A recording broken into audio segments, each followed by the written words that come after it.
Oi, oi,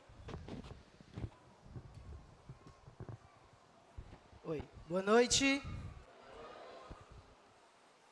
Louvado seja Deus.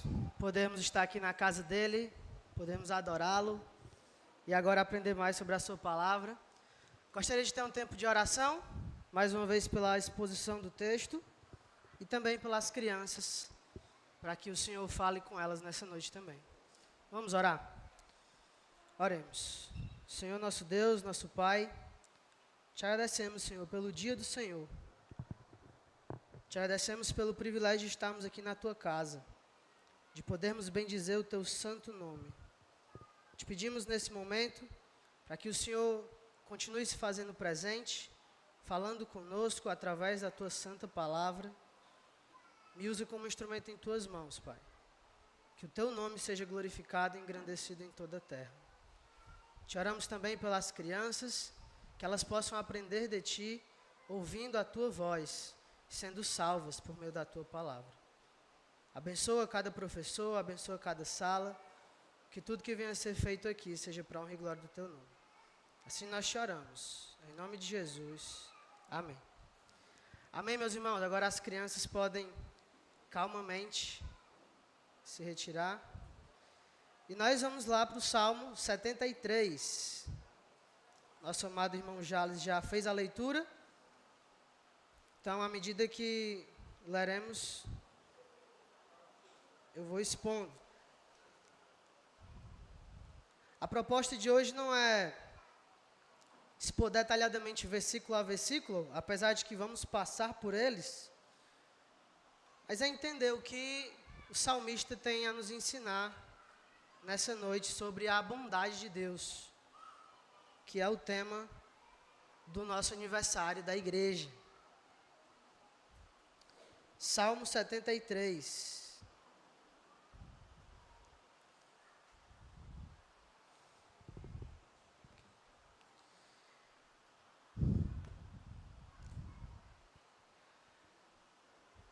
Um dos principais questionamentos levantados contra Deus e, consequentemente, contra o cristianismo é justamente sobre a bondade de Deus. O atributo da bondade de Deus é talvez aquele que a gente escute falar mais cedo na nossa vida, desde quando criancinha. Deus é bom, Deus te ama.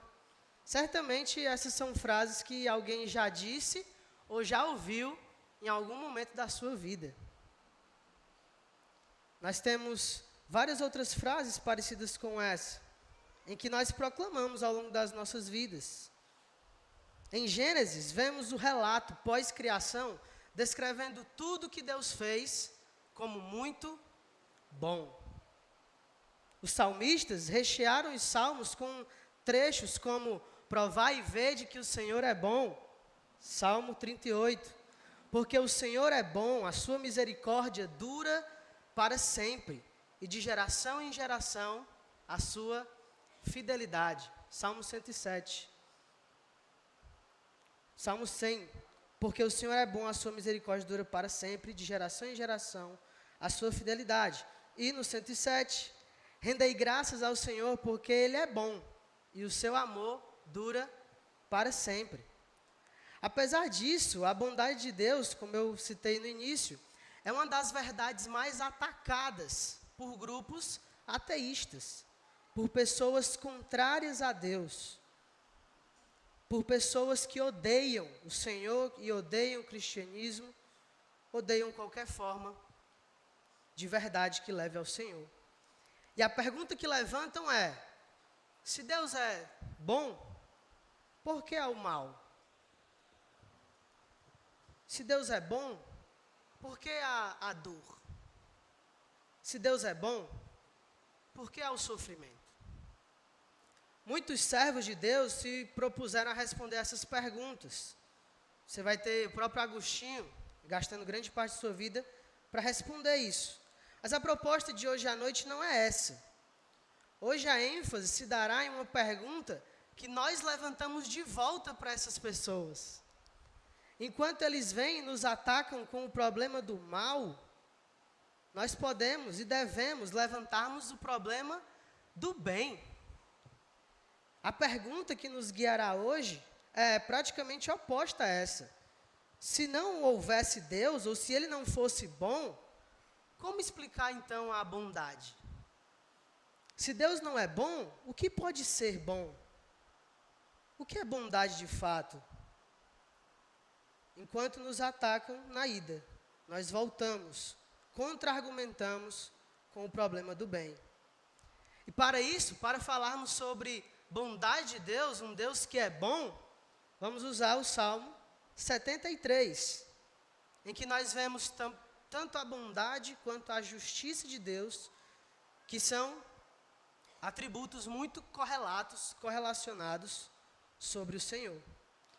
Olhando então no Salmo 73, nós veremos uma abordagem sobre quem Deus é e o que significa essa sua bondade para conosco. No Salmo 73, Asaf abre o seu coração e acaba revelando um pouco do nosso também. Asaf foi um grande músico, levita, que dirigia um dos corais do templo, como se fosse um líder regente de louvor. Ele é o responsável por vários salmos, inclusive pelos 11 primeiros aqui desse livro 3, né? Os salmos são divididos em livros. Nós estamos aqui no início do livro 3, que vai do Salmo 73 ao Salmo 89. E nesse salmo, o Asaf, né, o autor, questiona por que os ímpios se dão bem. Por que os ímpios aparentemente vivem melhor do que os justos? Asaf chega então a duvidar da bondade e da justiça de Deus. Asaf chega então a questionar os atributos de Deus e a questionar o próprio Deus. Se Deus é bom, por que os ímpios perseveram? Se Deus é bom, por que os ímpios são bem-aventurados, recebem tudo de bom, e os justos são colocados de lado? Ao escrever o Salmo 73, Asaf o coloca em uma estrutura de quiasmo, que é justamente essa estrutura aqui que eu estou mostrando para os irmãos. Eu espero que dê para vocês darem uma olhada aí, e ela vai ficar conosco durante a pregação. No verso 1 nós temos uma verdade enunciada, então ele começa com essa verdade em destaque. E é isso que ele vai tentar provar no seu salmo. A verdade é, Deus é bom. E aí a estrutura de quiasmo, ela segue indo para o centro e depois volta para a ponta. Então ela é uma estrutura de sanduíche, digamos assim, em que o autor ele coloca o centro do texto, coloca uma ênfase lá para destacar a sua intenção. Então, enquanto na primeira ponta temos a verdade de que Deus é bom, na segunda ponta nós temos a verdade confirmada. Sim, Deus é bom, que é o que veremos no final do Salmo. Entre isso nós temos felizes os perversos e coitado de mim. É assim que Asaf vai começar a descrever. E, paralelo a isso, no B2, versos 18 a 27, ele troca, né?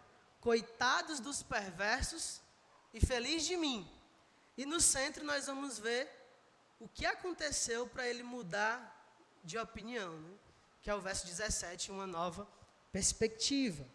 Então, essa estrutura quiasmática, ela fica presente, se torna bem clara aqui no Salmo 73, e é por ela que nós vamos caminhar essa noite. Começando então com o verso 1, que diz: com efeito, Deus é bom para com Israel, para com os de coração limpo. Como eu já destaquei, essa é uma conclusão feita por Asaf. Ele usa aqui uma partícula hebraica, a partícula ak, que pode ser traduzida de muitas formas, como agora, verdadeiramente, com efeito, certamente. Eu penso que a melhor tradução para essa partícula aqui no Salmo é certamente. Então, quando Asaf começa o Salmo, ele começa dizendo: certamente Deus é bom para com Israel. certamente o Senhor é bom. Ele parte de uma constatação da bondade de Deus para com o seu povo, para com os salvos. Aqui ele está falando do povo de Israel, o povo dele. Um povo que tinha as promessas, a aliança, a legislação. Um povo para o qual Deus havia se revelado. E ele diz, certamente o Senhor é bom para com Israel. Ele começa então com uma constatação simples. E aqui eu quero que você note o paralelismo presente no Salmo, desde o primeiro versículo, em que a linha de baixo basicamente vai trazer algum complemento da linha superior. Então ele diz, para com os de coração limpo. Aqui ele não está falando de outras pessoas, senão as pessoas de Israel, aqueles que tinham um coração limpo. Então, no paralelismo de Asaf, ele vai buscar sempre fazer isso, relacionar essa segunda linha de alguma forma com a primeira. É assim que os escritores hebraicos faziam os seus salmos, escreviam os seus poemas de louvor ao Senhor. E é assim que Asaf começa. Deus é bom para com Israel, para com os de coração limpo.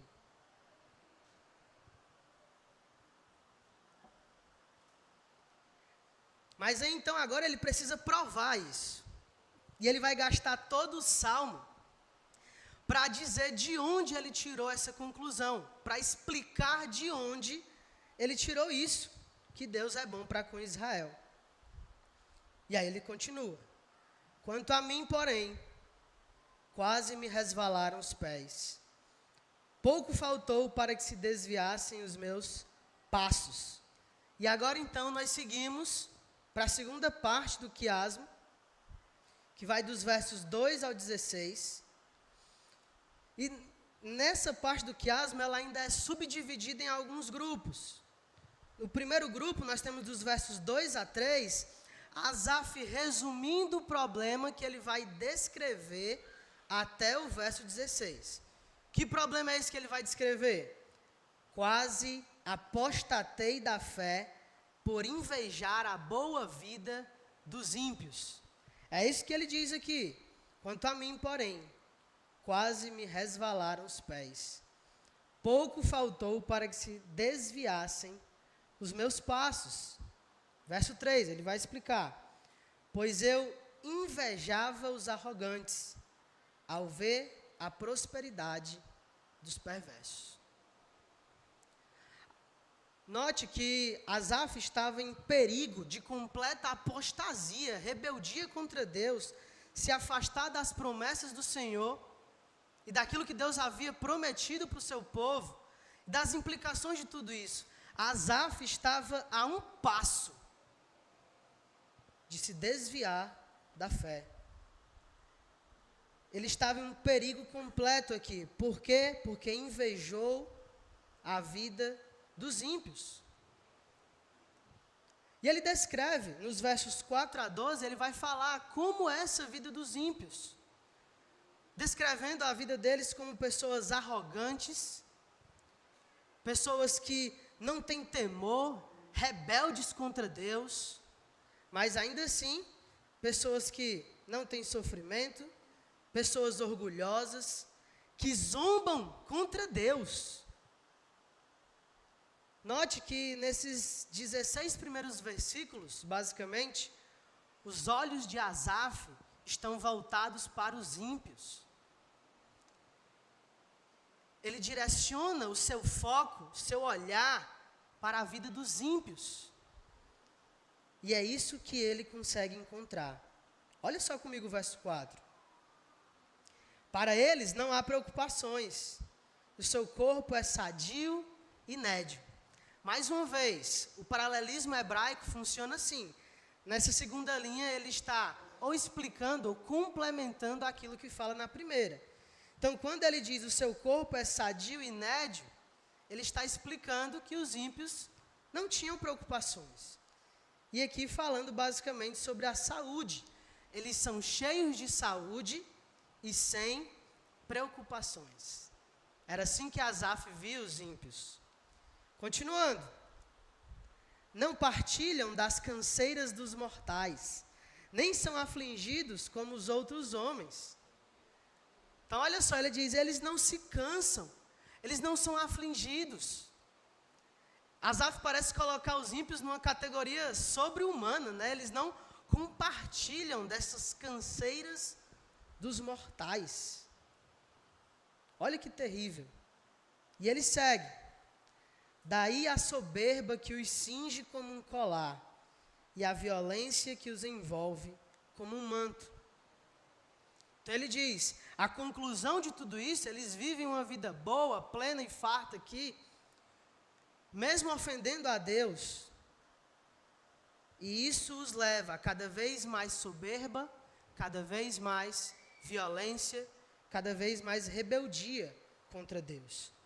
Parece que Asaf está descrevendo aqui um ciclo de quanto mais perversidade, quanto mais ofensa a Deus, quanto mais uma vida longe do Senhor, mais esses homens parecem prosperar e o ciclo continua. Os olhos saltam-lhes da gordura, do coração brotam-lhes fantasias.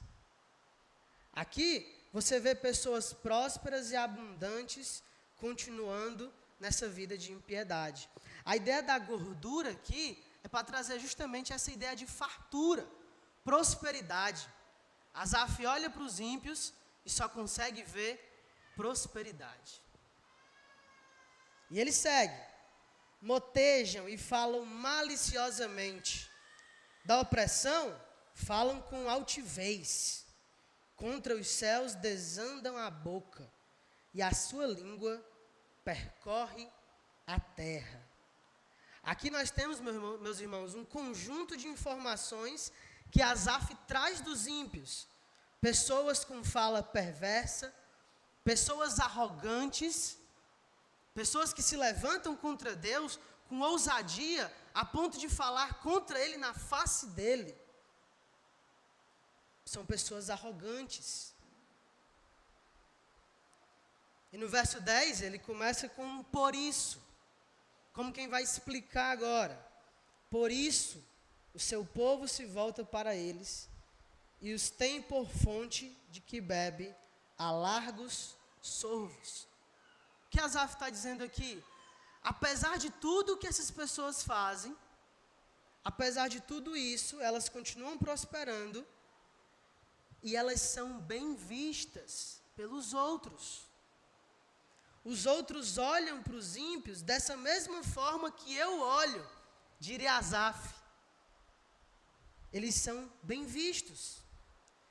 Eles desandam a boca contra o céu, são arrogantes, blasfemos, perversos, mas ainda assim, o seu povo se volta para eles e os tem por fonte de que bebe a largos sorvos.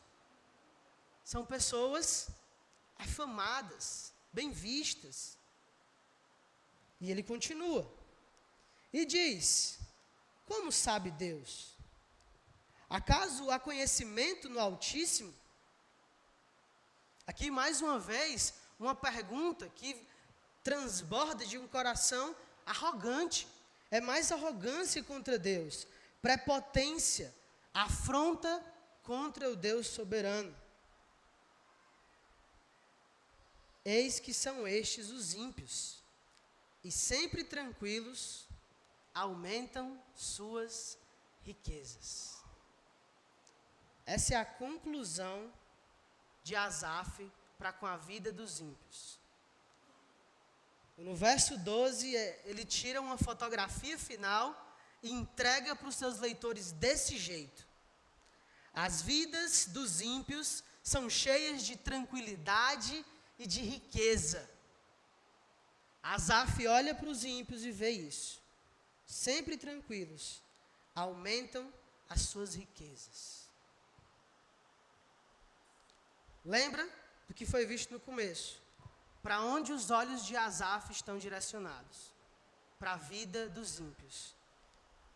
E é essa a conclusão que ele chega. Certamente, meus irmãos, cada um de nós deve conhecer algum ímpio assim. Uma pessoa que vive em rebeldia contra Deus, uma pessoa que vive longe dos caminhos do Senhor, mas que tem uma vida do olhar humano próspera, uma vida boa, cheia de regalias. Todos nós, se a gente for parar para pensar, a gente conhece uma pessoa assim. Mas essa não é a realidade de todos os ímpios. E aqui é o primeiro problema da perspectiva de Asaf. O problema é que Asaf estava vendo a realidade distorcida por conta do seu próprio coração. Um coração que não estava satisfeito em Deus. E esse é o problema, meus irmãos, de um coração ingrato e insatisfeito contra o Senhor. É um coração que vai olhar para a realidade e vai distorcê-la. É um coração que vai olhar para as circunstâncias dessa vida e dar a interpretação dele mesmo, cheia de amargura, ingratidão. É isso que Asaf está colocando para fora aqui. O que Asaf quer dizer para Deus era basicamente o seguinte: se o Senhor fosse justo e reto de fato, quem estava prosperando era eu, e não os ímpios. Essa era a vontade que ele tinha, era isso que ele queria falar para Deus. Além disso, nós precisamos mencionar o fato de que Deus abençoar pessoas que o desprezam não atesta contra a sua bondade, e sim a favor. A graça comum é algo que faz com que Deus abençoe a todos. Atos vai falar sobre isso. Deus faz vir a sua chuva sobre os justos, sobre os perversos. Deus faz o sol nascer sobre a cabeça de cada um de nós. É Deus quem nos abençoa. Paulo vai dizer em Atos que é Deus que nos dá a vida, respiração e tudo mais. O fato de Deus encher essa terra com bênçãos sem medida, e isso chegar aos ímpios, não atesta contra a bondade dele, mas é justamente um testemunho a favor de que ele é um Deus bom, misericordioso, um Deus paciente, que mesmo diante de pessoas perversas, que pecam contra ele, que ofendem o seu santo nome, ele continua a derramar bênçãos.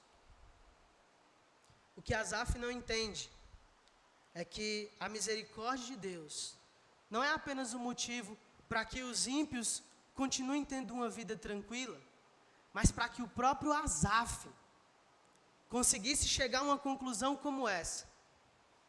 Ele precisou da misericórdia de Deus também. No processo, ele mesmo comenta, tive dificuldade para fazer até o fato de pensar nessas coisas. E sim, no momento que ele pensasse em ofender a Deus, ele deveria ter sido fulminado. Mas Deus é um Deus misericordioso, um Deus bondoso, um Deus paciente. E mesmo diante de um coração ingrato, como estava o coração de Asaf, Deus estava pacientemente ali, cuidando do seu servo. Esse é o nosso Deus, meus irmãos. É um Deus que, apesar de muitas vezes em que o confrontamos, em que o afrontamos, apesar de muitas vezes em que o desrespeitamos, Ele é um Deus paciente, misericordioso, tardio em se irar, grande em bondade e misericórdia. A seguir, agora ele não vai mais olhar para os ímpios, e sim para si mesmo, como a gente vê aqui no quiasmo. Feliz dos perversos e coitado de mim. Ele acabou de falar por que os perversos são felizes. E agora ele vai dizer, coitado de mim. Olha só o verso 13. Com efeito, inutilmente conservei puro o coração e lavei as mãos na inocência. Pois de contínuo sou afligido e cada manhã castigado. Olha só, do verso 13 ao 16, ele passa a descrever sua própria vida. Note que os olhos que estavam voltados para os ímpios, agora se voltam para ele mesmo. Ele vai agora tirar um retrato de sua vida e apresentar para nós. E o verso 13 ele já diz: a minha busca por santidade foi inútil. Buscar ao Senhor, buscar viver em piedade, foi algo inútil. É como quem diz para Deus: Deus, tudo isso que eu vivi para servir ao Senhor não valeu de nada, não me trouxe proveito algum, não serviu, inutilmente conservei puro o coração e lavei as mãos na inocência. Por que ele diz isso? Porque mais uma vez ele olha para os ímpios e vê a vida que ele queria, uma vida próspera, e ele olha para a sua vida e não encontra tudo aquilo que ele buscava. Não encontra talvez essa prosperidade ou essa paz, essa saúde que acompanhava os ímpios. Ele olha para a sua própria vida e diz: inutilmente conservei puro coração. Foi inútil lavar as mãos na inocência. Mas ele não para por aí. Pois de contínuo sou afligido e cada manhã castigado. Por que ele diz isso? Provavelmente a sua vida estava com problemas. Talvez não do jeito como ele está descrevendo. Lembre, a gente não pode confiar completamente na descrição que Asaf está fazendo aqui. Porque ele não está vendo a realidade tal qual ela é. Ele está vendo a realidade distorcida por conta do seu próprio pecado. Ele está vendo uma realidade alternativa. Porque ele está embrutecido pelas suas próprias iniquidades. Como ele vai dizer logo mais. Então, ele diz: a minha vida está cheia de problemas. É daí que vem o afligido e cada manhã castigado. Perceba que no refrão, na linha de baixo, ele está dando uma ênfase aqui. A ideia da repetição na literatura poética hebraica. Para que essa repetição? Para dar ênfase. Eu não estou sendo pouco afligido, eu estou sendo afligido e cada manhã castigado. O retrato de alguém que está com o coração ingrato. Olha só o verso 15. Se eu pensar em falar tais palavras, já aí teria traído a geração de teus filhos. E Asaf entende, ele sabe muito bem que externar sua angústia seria visto diante dos judeus, diante do seu povo, como uma traição. Ele seria visto como alguém que estava ofendendo o próprio Deus, traindo a sua geração, traindo a geração dos filhos do Senhor. Ele sabia que essa angústia vinha de um coração pecaminoso. Em só refletir para compreender isso, achei muito pesada a tarefa para mim. O só refletir nessas questões estava sendo algo difícil para alguém como Asaf, alguém temente a Deus, fazer. E a pergunta que eu trago para os meus irmãos essa noite é: você já se pegou pensando como Asaf? Você já teve os questionamentos de Asaf? Eu confesso para os meus irmãos que muitas vezes quando o meu coração fica frio para Deus e se afasta do Senhor, as mentiras de Asaf começam a surgir. Bom mesmo deveria ser a vida do ímpio. Olha aí, eles não servem a Deus e prosperam. Eles não são afligidos pelas canseiras dos mortais. Eles continuam sempre acumulando riquezas. Ofendem a Deus e parece que passam desapercebidos.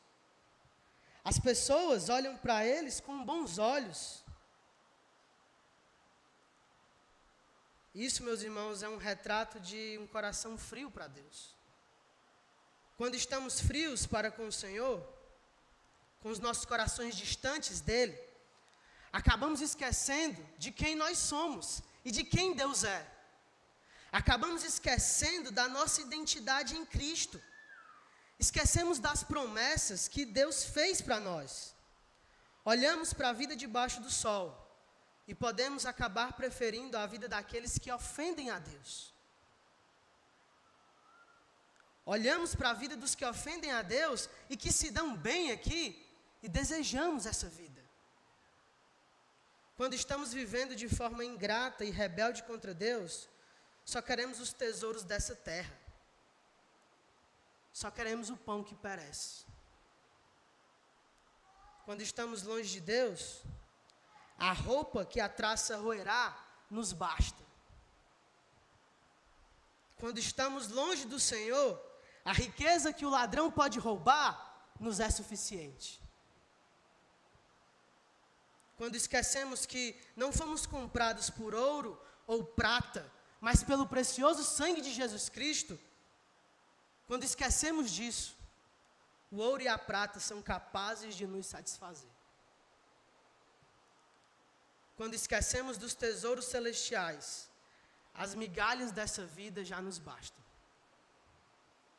Porque o nosso coração esfriou para Deus, porque os nossos olhos focaram aqui nessa terra, no aqui e no agora. E o nosso coração começa a se satisfazer com as delícias de uma terra que acabará. Com as delícias de uma terra que está amaldiçoada por Deus. Olhamos para tudo aqui, tudo que irá ruir, e desejamos que a eternidade fosse agora. Quando estamos longe do Senhor, meus irmãos, não é mais o Senhor que nos basta, é as coisas que Ele pode nos dar. Não queremos mais o abençoador, e sim as suas bênçãos. E essa era a vida de Asaf. Ele olhou para os ímpios, desejou ter a vida deles. E a reflexão, a pergunta que eu trago é justamente essa. Quantas vezes nós não fomos Asaf? Provavelmente você não verbalizou, mas quantas vezes você já não pensou? Eu só queria ter a vida daquela pessoa ali. Mesmo sendo aquela pessoa uma ímpia. Uma pessoa que não vive segundo a vontade de Deus. Para mim, bastava ter tudo que ela tem nessa terra. Isso é um problema, meus irmãos, porque isso revela um coração que busca satisfação em outras coisas, que não o Senhor. Mas sabe, tudo que eu falei, quando estamos com o coração frio diante de Deus, esquecemos dos tesouros celestiais, as migalhas dessa terra nos bastam. Isso é o que o nosso coração pensa. Mas essa não é a realidade. Porque olhe para a vida dos ímpios. Eles correm desenfreadamente, sempre em busca de mais, mais e mais. Por que nunca se satisfazem? Porque as migalhas dessa terra não são suficientes para satisfazer um coração do tamanho, da expectativa de que o próprio Deus colocou. Eclesiastes vai dizer que Deus colocou em nós um vazio, e esse vazio apenas o Senhor pode preenchê-lo. Por isso que as migalhas dessa terra não são suficientes. Por isso que o ímpio corre desenfreadamente em busca de mais e não se satisfaz. Por isso que qualquer pessoa que busca seus prazeres, tudo, busca riqueza, segurança, conforto, para tentar saciar o seu coração, essa pessoa estará sempre frustrada, porque ela não encontrou o tesouro verdadeiro. O tesouro verdadeiro, como o próprio Senhor Jesus nos ensinou em uma de suas parábolas, ele é aquele que quando você encontra, você vai e vende tudo que tem, com alegria, toma posse desse tesouro. É um tesouro precioso, que vale muito mais do que qualquer outra coisa. E esse tesouro é o nosso Senhor Jesus Cristo. Aquele que encontrou o tesouro verdadeiro, agora olha para as outras joias desse mundo e percebe que são coisas sem valor. Não são joias coisa nenhuma. como o próprio Paulo diria, é como se fosse refúgio, e eu abro mão de tudo isso. E o próprio Paulo continua dizendo, e eu não perdi nada. Eu considero tudo isso como perda agora para ganhar o Senhor Jesus. Quando encontramos o verdadeiro tesouro, nada mais tem valor. E é isso que Asaf vai observar e vai perceber agora. Olha só comigo o verso 17. Que é o centro do quiasmo.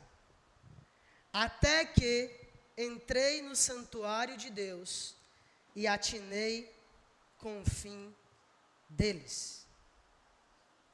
No verso 17, há uma mudança de perspectiva trazida por entrar no santuário de Deus e observar o fim dos ímpios. Note que os olhos de Asaf, que estavam nos ímpios, que depois estavam nele mesmo, agora são os olhos que se voltam para Deus. A ideia do santuário aqui era uma representação do próprio Deus. Então é como se Asaf estivesse dizendo, agora eu me voltei para o Senhor. Então Asaf olha agora para Deus e para as promessas para o futuro. E tudo muda, meus irmãos. E agora ele vai voltando o quiasmo aqui, revertendo tudo aquilo que ele tinha feito. Ele vai desfazer tudo aquilo. Seguindo agora no verso 18. Tu certamente os pões em lugares escorregadios e os fazes cair na destruição. Essa etapa da poesia, do poema de Asaf, é coitados dos perversos e feliz de mim. Então ele começa falando, coitados dos perversos. O Senhor, o próprio Senhor, coloca eles em lugares escorregadios e os faz cair em destruição. Asaf observa como os ímpios sofrerão, e sofrerão eternamente. Deus está contra os ímpios. Deus está contra eles. Olha o verso 19. Como ficam de súbito assolados, totalmente aniquilados de terror. Ele aponta aqui para um sofrimento que os aguarda, uma expectativa terrível de juízo para com os ímpios. E ele finaliza, como ao sonho quando se acorda, assim, ó Senhor, ao despertares, desprezarás a imagem deles. A ideia aqui, que Asaf quer trazer, não é que Deus está dormindo e acorda, não é isso. A ideia que ele propõe é justamente que, como num despertar, isso vai acontecer de forma abrupta, rápida, iminente, imediata, o Senhor desprezará a imagem deles. É isso que o Senhor vai fazer com os ímpios, de forma rápida. Essa é a ideia que Asaf quer trazer aqui. E dos versos 21 ao 26, agora ele vai dizer, feliz de mim. Ele olha para Deus, redireciona a sua vida, um coração que estava ingrato agora é um coração cheio do Senhor, da presença de Deus, e agora ele passa a olhar a realidade tal qual ela é. Ele passa a olhar para os ímpios e ver o juízo que está sobre eles. E agora passa a olhar para a sua vida e ver todas as riquezas e promessas que Deus entregou para ele. Então, após o verso 17, Asaf coloca as coisas em perspectiva. E tem agora a visão correta e clara daquilo que Deus esperava que ele tivesse.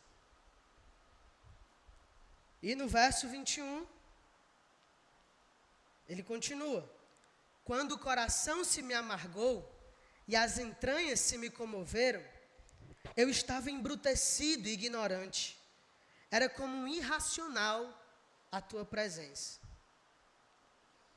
Esse é o retrato do coração de Asaf antes de entrar na casa de Deus. E é isso que o pecado faz, meus irmãos. O pecado emburrece. O pecado emburreceu Asaf. E é isso que o pecado faz com cada um de nós. Quantos de nós não já caímos num pecado e logo depois pensamos, que besteira que eu fiz, por que eu fui fazer isso? É isso que o pecado faz conosco. Nos torna como brutos, irracionais diante da presença do Senhor. Pessoas que não tomariam uma decisão dessa em condições normais de um coração grato diante do Senhor.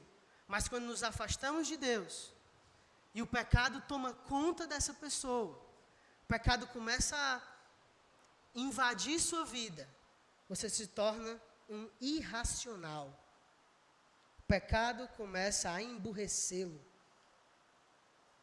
Mas ele continua: todavia estou sempre contigo, tu me seguras pela minha mão direita.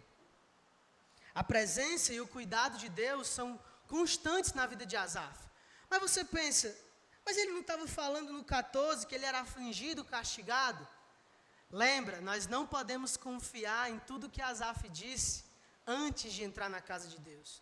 Porque ele estava embrutecido, como um animal irracional diante da presença de Deus. Quando ele olha para a realidade, quando ele olha para de fato tudo que estava acontecendo, ele diz, não, de fato o Senhor estava cuidando de mim. De fato a presença do Senhor era notória. Tu me seguras pela minha mão direita. É uma ideia de proteção muito forte. E ele segue. Tu me guias com o teu conselho, e depois me recebes na glória. A expressão aqui, depois me recebes na glória, pode se referir a uma esperança além desta vida, ainda que ele já desfrute de algo parecido no presente. Eu acredito que é justamente isso que Asaf está fazendo. Ele olha para o fim dos ímpios e diz, o fim deles é destruição. Eles vão perecer eternamente. Mas ele olha para o seu fim e diz, depois o Senhor me recebes na glória. Depois de tudo isso aqui que acontecer, quando tudo isso ruir, quando eu morrer, o Senhor me recebes na glória. Olha, são fins completamente diferentes. Mas lembre-se, esse foi o homem que invejou a vida dos ímpios. E agora ele pode olhar para isso e perceber, depois o Senhor me recebes na glória. Mas ele continua no verso 25. Quem mais tenho eu no céu? Não há outro em que eu me compraza na terra. Aqui Asaf contrasta céu e terra para descrever a totalidade. O meu tesouro e o meu prazer é o Senhor. E para isso, ele usa céu e terra. Aqui é uma figura em que, ao usar céu e terra, ele aponta para tudo que está acontecendo. Então, céu em cima, terra embaixo, ele fala da totalidade. Quem mais tenho eu no céu, não há outro em que eu me compraza na terra. Ele está dizendo, o Senhor é suficiente para mim. O Senhor me basta em tudo. Eu não preciso das coisas dessa terra. Quando eu desejei as coisas dos ímpios, eu estava errado. O que me satisfaz, o que sacia o meu coração, é o Senhor. É Ele que eu tenho nos céus. É Ele. É para Ele que eu me comprazo na terra. É nele que eu me comprazo na terra. Ainda que a minha carne e o meu coração desfaleçam, Deus é a fortaleza do meu coração e a minha herança para sempre. Mesmo em meio a dificuldades, meus irmãos, Asaf diz, Deus é a minha fortaleza e a minha herança. O que mudou? Será que Deus abençoou Asaf mais do que ele estava abençoando? Será que Asaf agora ficou rico, próspero, saudável, com muitas posses? O que mudou? Nada disso mudou, é o mesmo Asaf. A diferença aqui, meus irmãos, é o olhar para Deus. É o olhar para o Senhor, olhar para as suas bênçãos. Mesmo em meio a dificuldades, poder dizer, Deus é a minha fortaleza. Deus é o meu refúgio, a minha herança. Quem mais tenho eu nos céus? Não há nenhum outro que eu me compraza na terra. Asaf entendeu que para ele só bastava o Senhor. Ele diz, eu tenho o Senhor e isso me basta. Eu tenho o Senhor e isso é suficiente. Quantos de nós pode dizer isso? Quantos podemos falar, eu tenho o Senhor e isso me basta? Se você de fato tem o Senhor Jesus como Senhor e Salvador de sua vida, você deveria ser capaz de dizer isso. Eu tenho o Senhor e isso me basta. Não o Senhor e algo a mais, não o Senhor e riquezas, não o Senhor e conforto, mas o Senhor e nada mais. Ele me basta.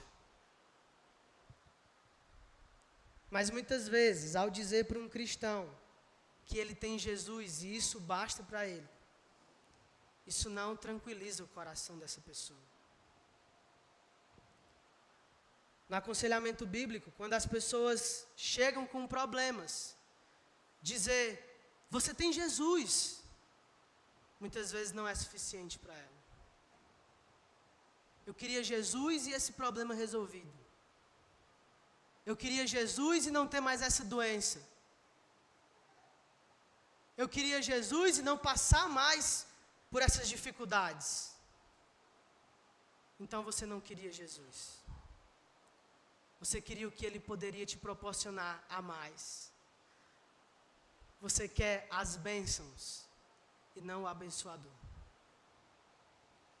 Quando, na verdade, o que Cristo fez na cruz do Calvário foi muito mais do que nos dar vitórias pontuais em nossa vida.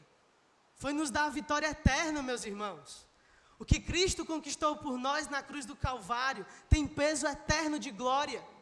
A tal ponto que Paulo diz aos Coríntios, olha, tudo que nós passamos aqui, essa leve e momentânea tribulação, nem se pode comparar com o eterno peso de glória proposto para nós. Nem se pode comparar. Mas muitas vezes, falar dessas verdades não aquece o coração dos cristãos. Falar das promessas de Deus para ele não traz gozo, alegria e refrigério para a sua alma. Isso não é um problema da palavra nem do cristianismo. Muitas vezes é um problema do nosso coração. Se Deus não é suficiente para você, sonde o seu coração. Se Jesus não é suficiente para você, provavelmente você nunca teve um encontro verdadeiro com Ele.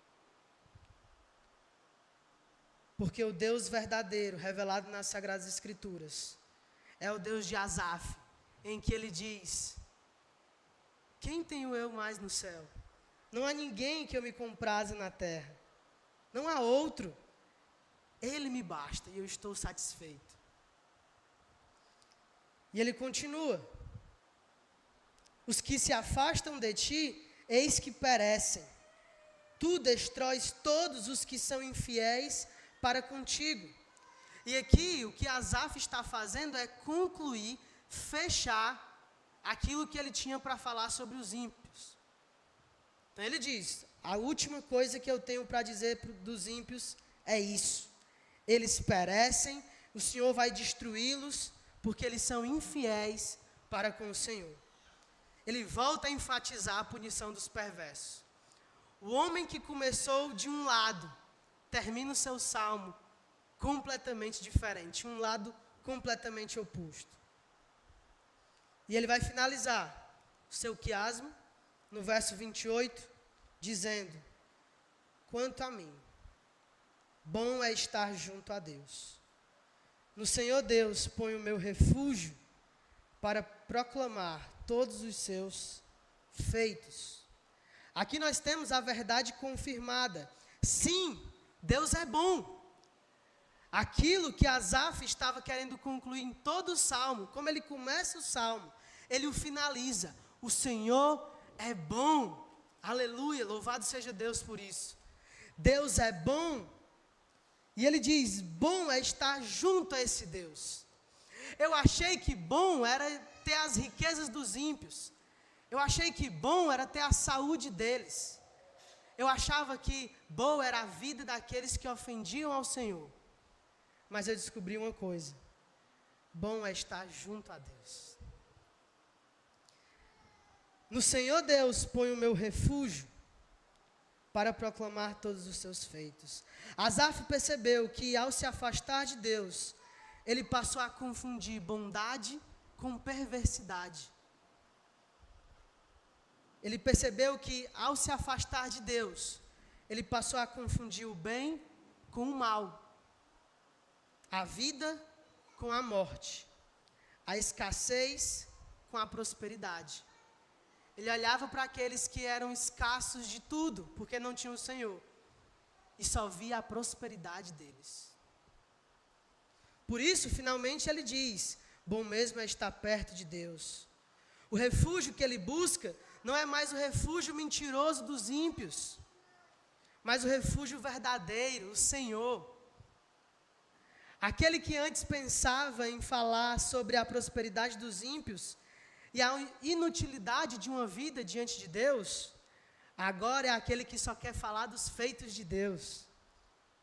No Senhor Deus ponho o meu refúgio para proclamar todos os seus feitos. Aquele que estava a ponto de falar como a vida dos ímpios era boa e como sua vida era terrível, agora está querendo falar os feitos do Senhor, proclamar os feitos do Senhor em sua vida. E para você, meu irmão, o que é bom de fato? Bom de fato é estar junto a Deus. Você pode chegar a essa conclusão que Asaf chegou? Ou você acha que o mundo pode te propor coisas melhores? Pelo que o seu coração é fascinado? Sabe, se fosse feita uma proposta para você nessa noite, de uma vida longe do Senhor e cheia de prosperidades materiais, você aceitaria? A maioria certamente está dizendo consigo mesmo: jamais. Eu jamais aceitaria uma vida longe do Senhor, ainda que ela viesse cheia de prosperidades materiais. Mas é assim que muitos vivem. Muitos abrem mão de uma vida com o Senhor para acumular as riquezas aqui dessa terra. Muitos abdicam de programações na igreja local. Muitos abrem mão de eventos da igreja, de comunhão com o povo santo, adoração ao Senhor, aprendizado da sua palavra. Muitos abrem mão disso por muito menos. Aquela mesma boca que diz: eu prefiro o Senhor, jamais abriria mão do Senhor para ter coisas materiais, para ter prosperidade.